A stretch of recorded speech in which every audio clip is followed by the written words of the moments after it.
Welcome to the Shockwave Therapy Podcast.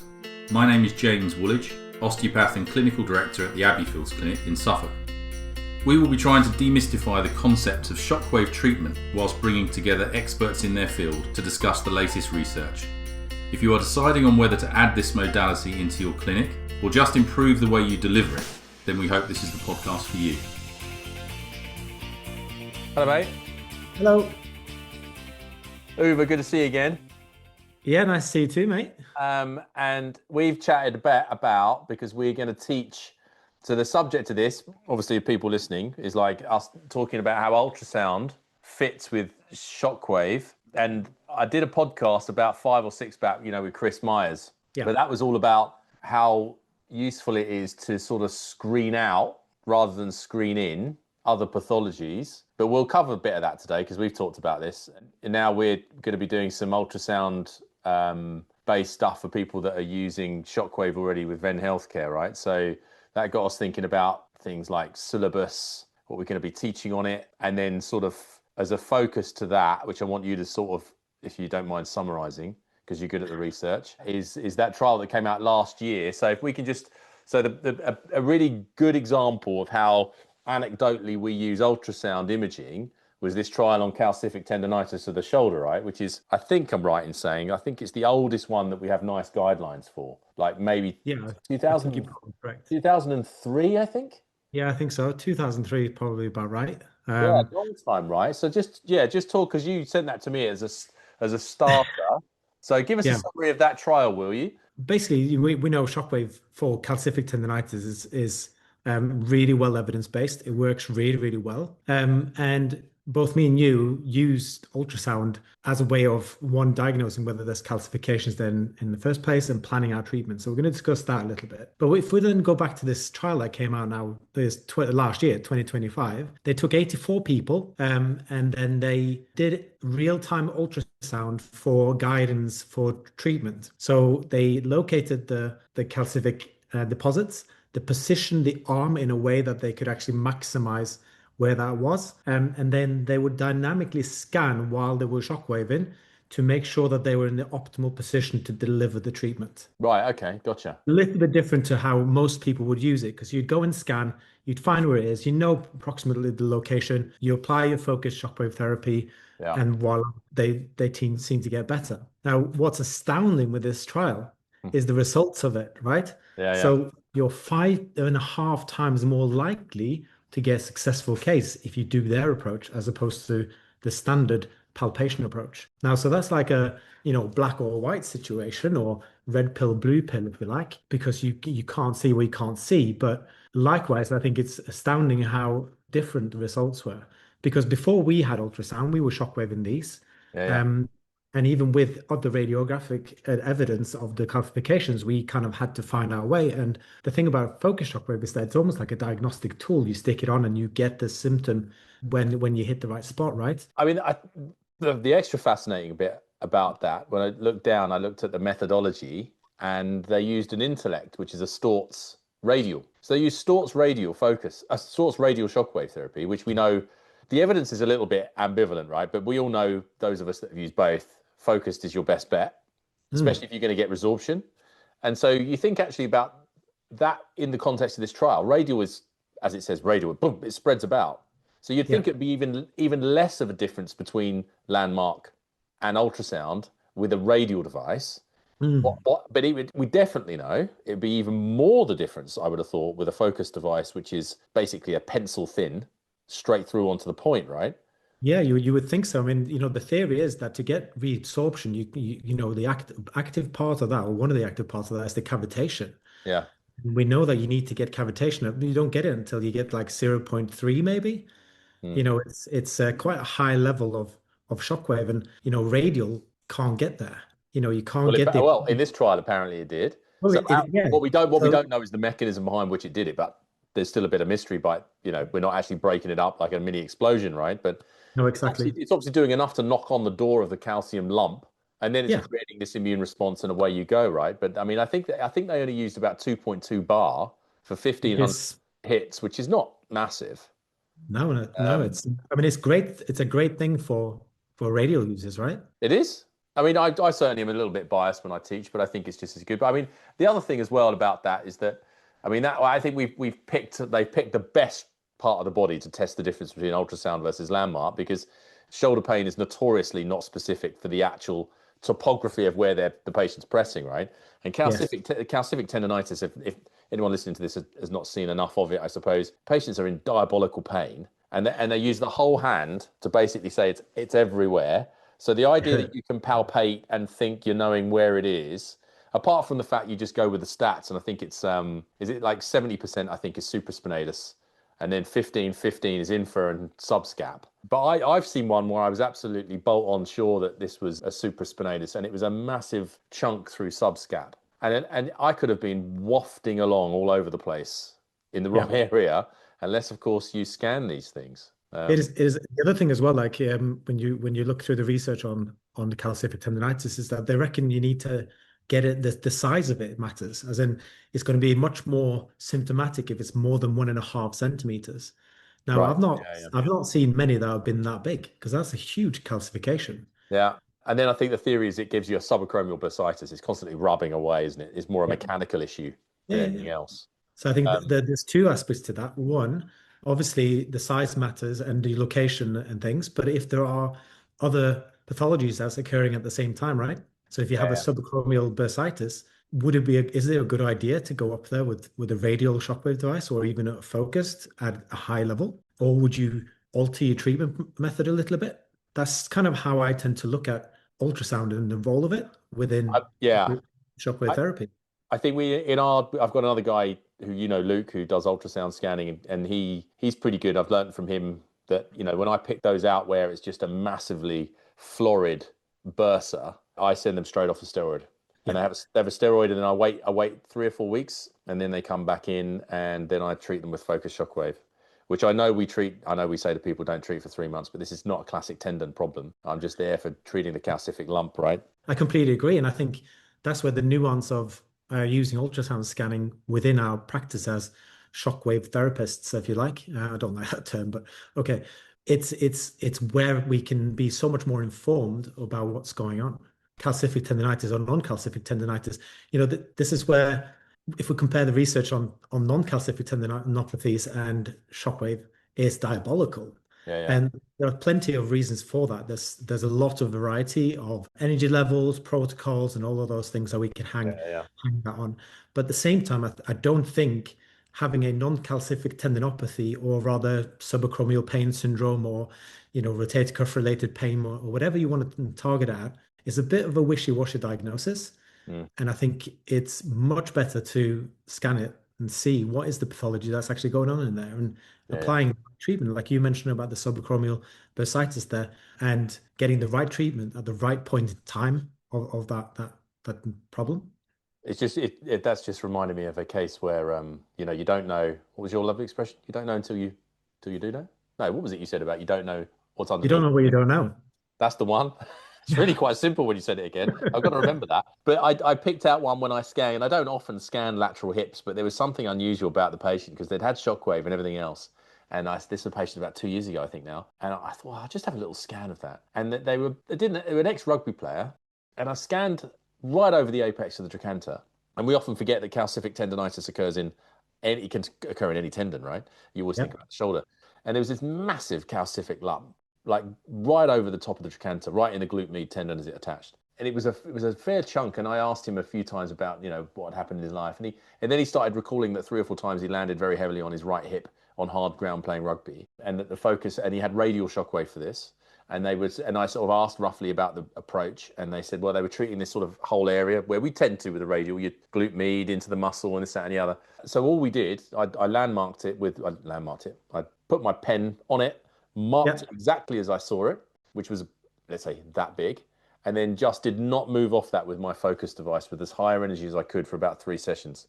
And he'd had that, I think I can recall that him having this problem with his hip. He couldn't sleep on it for like 10 years. And then after 3 sessions, pain gone, which is one of those examples of where you just don't know until you see it. And then everyone was just saying it's just a normal gluteal tendinopathy. And it was this massive calcium lump frictioning right over between ITB. You can imagine how annoying that interface was. And near enough, all of it resorbed. Which, it's crazy, isn't it? And yeah. like you don't know what you don't know. I had one chap in today, and he came in. I've got a bit of a sore knee, and I can't walk far. If I stand on it, it starts aching a little bit. And I scanned him, and he had a calcification about 1.5 by 2.5 centimeter in his quad tendon. Oh, yeah. He had one that was probably about, I didn't even measure it. I stopped measuring it in the patella tendon as well. Oh, what, on So the same knee? yeah, on the I've same never knee, seen an up and down. I've never seen that. absolutely. And then he had quite significant OA in his knee. And it was, it's just fascinating. That's the second one this week that's had both a quad and a patella Really? tendinopathy calcification. Yeah. I've not seen one. I'm not. And did he have? Yeah, he must have had some metabolic issues going on, right? He I would, laying that well, much calcium in his tendons. I did wonder about that. The one guy they both had an OA knee actually, and both of them been walking around with a slightly bent knee for forever, like just ignoring the symptoms. Hmm. So I wonder whether there's just an adaptation that's naturally occurred because that's not really where the pain was either. Yeah. But this phenomenal calcifications. So on the background, I mean, what we shouldn't do is I'm always aware of not trying to alienate everyone who hasn't got an ultrasound in their hand, right? But this No, but this no. is where because we both know how I think we probably would you say the same as me when we did our PG cert? I recognize it as probably the most taxing thing I've ever done. Did you find it was pretty arduous, right? I Um, think I think people underestimate it a little bit. yeah, they do. I Yeah. have these conversations in our clinics, and they go, "Oh, well, I'll do the scanning course, and then I'll be able to scan everything." I was like, "Okay, Yeah. I did that, and then I spent 3 years scanning before I did the PG cert. Yeah. And when I did the PG cert and went through that arduous training, my scanning just got so much better. Yeah. Yeah. And it's literally repetitions. And there's a couple of things. One, you need to know your 2D anatomy, Yeah. right? You then need to be able to move your hand independently of your eyes, as in you can't stare at where your hand. I never thought I'd get to that point. And then, 5 years later, you do, oh, yeah, I can do it now. I'm Yeah, so you're impressed looking with at the myself. screen and you're just moving Yeah, your hand. no, yeah. And then so there's that skill, which is really difficult. And then you've also got to be able to recognize what you're looking at. And so you have to have like the fastest AI thing in your brain going, this is where my hand's going, and Yeah. this is what's actually going on inside that knee or, Yeah. Yeah. shoulder, whatever at the same time. And it's really taxing. And I reflect once, I did my master's degree back in 2003, right? And so this master's was quite groundbreaking because they had ultrasound scanning as a module on the masters. Now I did that and I never touched it ever again, until more recently. But I remember sitting there and they were showing us all these grayscale images, and I used to come out of there completely like drained and headache and stuff because I've sat there staring at the screen going, which part of the tendon? Yeah. And it is taxing, but it is also great fun, right? Yeah, it is great fun. Oh, It's transformed our practice, right? We both agree with that. yeah, yeah. I think just in terms of being able to see what's going on underneath is a big skill. How have you found it's changed your practice, mate? Um, I think that my patient selection, and I'm a big advocate of communicating, like communication skills with patients and saying the right thing and being able to pull it into context. If I had a perfect day in practice, I would be reassuring all my patients. I love that side of what we do.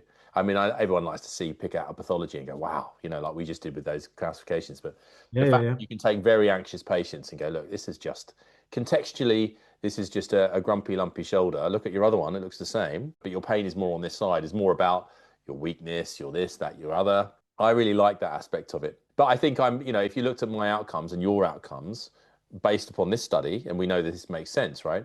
Is that what I see, because I've been around a long time and we've got focused and radio and this, that, and the other. And we see a lot of people where they failed shockwave before. And I think when I pick at the patient a little bit about how the treatment was delivered and what part of the whole sort of thing, usually what comes about, the treatment was too vague. And Hmm. I've been guilty of that in the past, right? It was a bit there, it was a bit there. How long did they spend a long time on this bit? No, they sort of treated the whole buttock. And I'm like, all right, okay, that's I'm all for myofascial release, right? But sometimes you're missing the key bits, right? And I think that probably with ultrasound has sharpened my mind to be Yeah, more pragmatic about that. That's the pathological tissue, and let's yeah, make a decision there. Let's have a steroid, or let's really load it up because that's the mainstay, right? Got to load the tissue. But in and around that, my choice about A, B, or C or D is definitely better. So I would definitely be pretty confident sounding here. Mhm. Our results from, shockwave would be better than the non-ultrasound guided a little bit. Do you know what I mean? But Well, I I kind can't of speak wonder. for me against anybody else, but I certainly know me against me. Yeah, Where that's the better way of saying it, right? My yeah, old so would not be getting the results. before and after for me, anecdotally, I would say my outcomes have significantly improved. Yeah, yeah. And you touched upon it there, where it's about patient selection, right? So Mm. it's about selecting the right people for the right therapy. And the amount of times I've gone, this is not a shockwave problem. This is something we're going to laser, or we're just going to offload that for a little bit, and we're Yeah, going to just let that settle down. I think the clearest case for why you'd need ultrasound in your clinic is an Achilles tendinopathy, right? yeah, yeah. If we look at that, and maybe we'll talk about plantar fasciitis at the same time, right? So when you scan an Achilles, right, what are you looking for? It's Me it's the personally, I'm well, yeah, go. well. I mean, I'm Not looking. test. I'm I feel like I'm on the examination on the wrong side of this now. But I number two things. I rule out a paratendinopathy, paratendinitis. Number two, Perfect. I rule out a retrocalcaneal bursa. I can't Yep. believe how many I've ruled out where I think that's just a slam dunk Achilles. I go, that just needs to be a healed shoe and Yep. some ibuprofen for a week. Yep. And the amount of times I would have been treating those, Yeah. and they're not getting better. I'm like, oh. I think, and I've also picked out a few big old tears that were otherwise they could hop on the leg, they could do Yep. everything you're supposed to do, and yet you look at them and you go, that is hanging on by a thread. And I didn't know that until I scanned it. Absolutely. I think you've hit the nail on the head really with all those things. If you can rule out retrocalcaneal bursitis, because that changes management, peritendinitis changes management. Yeah, If you then have an insertional tendinopathy and a mid-portion one, that changes management and prognosis, I think. yeah, And then, do they have neovascularization, which is a big one? mm, They tend to be more painful. They tend to be a little bit more resistant to treatment, although they tend to do really, really well. But the part of that is because you have to modify your treatment more to accommodate for the pain that comes with the neovascularization, because they tend to be much more sensitive, right? yeah, yeah. So just in that quick, it takes what, 2 minutes to scan an Achilles tendon? Well, It hopefully, the way we're going to teach it, yeah, we've got to get Um, that point. and when you train your iron, uh, but those 2 minutes are so valuable Yeah, because you can modify your treatment. We also know from some of the research that you're going to have a poorer prognosis if more than 50% of the tendons affected by the tendinopathy as well, because right. they're further down the line. So it might take you longer to get those better than you would do with somebody who has a tiny little speck on the tendon, for instance. Yeah, yeah, Tears is a big one. Obviously, tears is a whole nother ball game. That can mean that your recovery from shockwave isn't going to be really slow. One of those cases is in lateral epicondylitis, right? There's research on it to show that if you have a significant intra-substance tear there, you're going to be very much less likely to have a successful outcome with that than you would do if it was a tendon problem. And the lateral epicondylitis is important too because there's research as well that shows that if you have calcifications in lateral epicondylitis in the common extensor tendon, it makes no difference to your outcome. makes no So, difference. yeah, no difference. Oh, So then, are the calcifications location dependent? oh, Like in the shoulder is rubbing against the subacromial bursa, yeah, acromion, it's space occupying. So that becomes a very painful thing. Reflecting on those quad and patellar tendinopathies that had massive calcifications, but not then necessarily the problem area. is that the problem? Yeah, it's just there. Then I've got another one. It's a Haglund's at the moment, and it's got insertional tendinopathy and a retrocalcaneal bursitis going on at the same time with neovascularization in the insertion. And so, we're having to do a bit of everything, and so we're shockwave in the insertion. We're offloading with a heel raise. We are also EMTTing for the retrocalcaneal bursitis to see if we can calm that down a Yeah, yeah, little bit. yeah, And then on top of that, as you start to go on, I said, oh, yeah, I know this is really painful, but at some point you need to have a look at my knee. And I said, well, I was going to talk to you about your knee because you can't straighten it, can't you? He goes, no, I haven't been able to straighten it for 2 years. So he's got an OA knee as well, which is probably why he's loading his enthesis so much. yeah, yeah. And so, it becomes more and more complex with time. So what do we going back to why I started this podcast is trying to get people to understand, where should they go, right, for resources and stuff like that. So what are we saying? We are lucky enough to get invited abroad now. We're like, pretty special doing our education, and in the UK. we get asked this question more and more about imaging. And so we have started something in this country with Venn Healthcare to try and sort of adapt. I think the purpose of it is, I'm saying, is how do we maximize outcomes with shockwave by some element of ultrasound imaging? And what I think that we shouldn't be, I think if you're really going to take it seriously and you want to be looking at the carpal bones and the ligaments and everything else and be able to write reports such that, another medical professional would listen to you, you've got to do the PG Cert, the case accredited like we've done.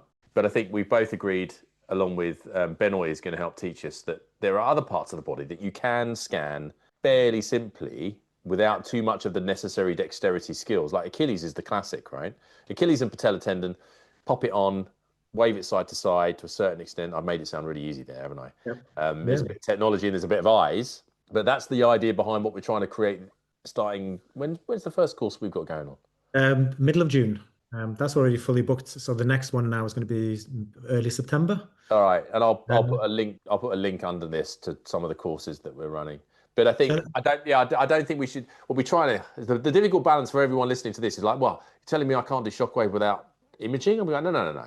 But I think that if you've got difficult cases like we brought up today, things that are not getting better very quickly, definitely I say to people now, if you can't do imaging yourself, definitely create a partnership with a local clinic that's got a sonographer in it, and just use them more. It's not that expensive, and patients are very happy to go and get an imaging done that's relatively cheap, and then it just gives you that much more information to go on. So that would be my main message today. And if people were interested in doing it to help their shockwave, right, they don't need to do the full PG Cert, I don't believe. I think we could probably... No, I think, I'm reflecting back to our introductory course that we teach. And we have a slide, is imaging necessary? Right. And I think we came at that when we kind of put that in there as a safety thing. Yeah. Shockwave is obviously very safe. The safety profile is probably beyond anything else that we're kind of doing in the clinic. And then it's morphed into something more, isn't it? Like, so now we have location-based, is ultrasound guided versus landmark. And for certain conditions, it certainly makes a big difference. I've, like you, lateral hip, and being able to find calcifications there because they tend to be very painful in there. And then the other thing is like, how do you monitor treatment? And, how do you know that you're on the same spot the next time you go? Yeah. The patient's arm is probably in a different position. So there's a case for ongoing scanning for each appointment. Yeah. Just because you need to be on the right spot. And then you're also monitoring the change in it. So we know things like even an Achilles or a patellar tendinopathy, plantar fasciitis, they tend to become a bit thicker. That's the kind of one of the features of it. So you get this intravesicular swelling and fluid coming in, and that's one of the first things that we see go with shockwave, isn't it? We see shrinking of that. So you can kind of see that there's progression there. And so there's a case for the ongoing scanning as well. But you're absolutely right. It's not that complicated. Simple, not easy. No. Right? It's it's like driving a car, right? That sort of thing is you learn to drive a car in 3 months and then you really learn how to drive over the next 5 years. Correct. And both of us have sort of joked, and I still sort of feel a bit what's that nice expression where you feel like you're still not really qualified. You're like constantly doubting yourself. Am I really seeing that? Am I really looking at that? But then of course that's the slightly more healthier version of I believe I'm right about everything, right? Yes, because I still look at some people, especially as you look at a 75-year-old OA shoulder and you're going, I can't make much of that anatomy because it's all lumpy, crunchy, and you have to do as best you can, right? But I like to think, well, give me another 5 years, I might get there at some point. But anyway, I mean, the course we've designed and we are working on is obviously about tendinopathies. Is those the low-hanging fruit when it comes down to ultrasound scanning, and it's things that are dead easy: plantar fasciitis, Achilles, patellar tendon, lateral epicondylitis, and we're going to talk about shoulder as well, only because it's one of the most commonly shockwave joints, and because of this study as well, we kind of need to show people. Yeah, we can't ignore that, right? So although it's one of the most complex things to scan, it's also something that you need to be able to scan. You're going to be treating and using ultrasound, I guess, to guide your treatment. And for those people, would you go back, because we both started? Did you start with the Clarius handheld? I didn't. I bought a Mindray. The Clariuses were just about starting out at the time when I bought mine. So I bought this other thing, and it was a £15,000 machine. It had a 614 hertz probe, and it was really good. And when I compared it to the Clarius, I thought my images were nicer, cleaner.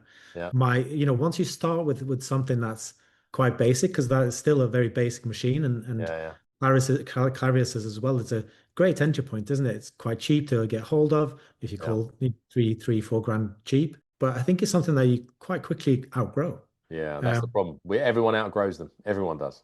and I think, and it happens really quick. You see them on the forums. Mm. They're, "Oh, I'm selling my Clarius. I've bought something else." And there's two things to it. One, what I didn't know, and this is what I found out when I bought my next machine, was that I was missing things with the old one. So tears I couldn't see, like Yeah. in lateral epicondylitis, like there was tears that I couldn't see. There was small calcifications that I didn't even know was there. Yeah. And so because of the big jumping machine, suddenly I can see all these things. And I went, wow, my life is never going to be the same. Just because I could see things before that I couldn't before. It's as Yeah, yeah, simple. yeah. Technology moves forwards pretty quick, right? And I know that we both had the because Venn Healthcare, apart from doing the teaching, they've developed a partnership with Vino, who, to be Yeah. fair, I hadn't heard of before, but they've come to our practices, haven't they, and shown us their kit, which is compellingly great and relatively inexpensive compared to some of the big boys on the market, right? So we were I've, impressed. I've been aware of Vino for probably 6, 7 years, I think. Oh, look at you ahead of the Um, times. Ah, yeah, how did well, you know that? like you hear of them because they're used quite a lot on the continent. Yeah, they're big So in Spain, aren't they? They're the number one in Spain, I think. yeah, I heard about it from Holland. Right, They're one of the biggest suppliers of ultrasound or MSK ultrasound right. in the country. Same in Spain, and what I heard about them was that they were really great machines for the money. Yeah, yeah. Back then, that was 6, 7 years ago, but I couldn't get hold of one when I was buying one because they didn't have a distributor, right? Well, now, Um, now they've got a distributor.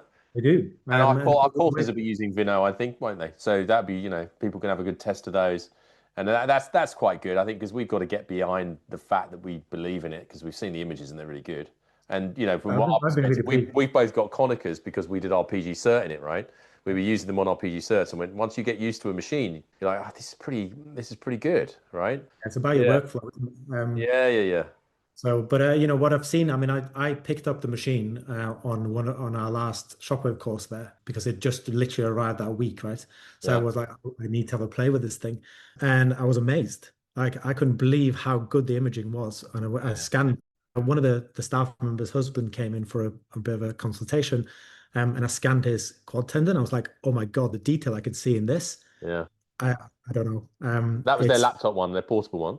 No, that was the card one, the Ah, S300 I played okay. on. And I played on both of them, and they're comparable. They just have slightly different setups, but having on that big screen as well is, it's a bit Yeah, that's shiny, isn't it? nice. Yeah, Shiny very new good. coin. We love a shiny new Um, toy. Right. Anything else you want to talk about that?